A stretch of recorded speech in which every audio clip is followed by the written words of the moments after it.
ശ്രീനാരായണ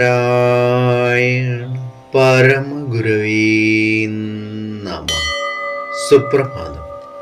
1916 ദിവസമായ ഇന്ന് 2026 ആഗസ്റ്റ് മാസം 13 വ്യാഴാഴ്ച. 1201 ആണ്ട് കർക്കിടക മാസം 28 ഗുരുവചനങ്ങളിലൂടെ ഗർഭിണി ഒരു വിധത്തിലും ദുഃഖിതയായി തീരരുത്. ദുർജനങ്ങളുടെ കഥകൾ ചിന്തിക്കുക പോലും അരുത്.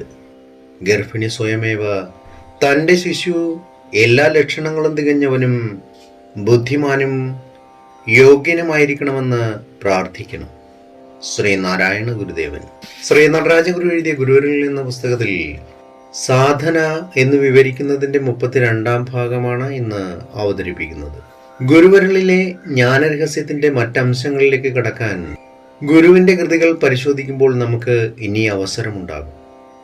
അതിലെ പല വശങ്ങളും അതിപുരാതനമായ പാരമ്പര്യമുറകൾ അനുസരിച്ചുള്ളതാണെന്നുള്ളത് സ്വാഭാവികം മാത്രമാണ്. ഗുരുശിഷ്യ പാരസ്പര്യം എന്നതിനോട് ചേർത്ത് വെച്ച് കാണേണ്ട അതെല്ലാം ഭാരതീയരുടെ മൗനസമ്മതം നേടിയിട്ടുള്ളതാണ്.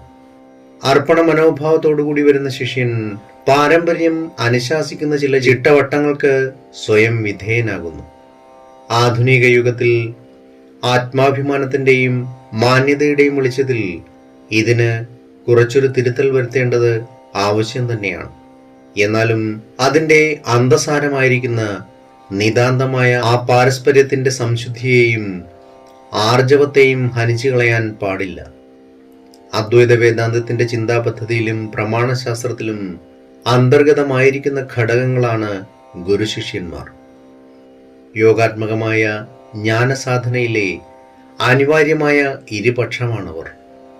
ഏവർക്കും നന്മ നിറഞ്ഞൊരു സുദിനമായിരിക്കട്ടെ എന്ന് ആശംസിച്ചുകൊണ്ട് നിർത്തുന്നു. നന്ദി, നമസ്കാരം. ഗുരുധർമ്മം ജയിക്കട്ടെ. ശബ്ദം നൽകിയത് സുജീഷ് മഹേശ്വരി.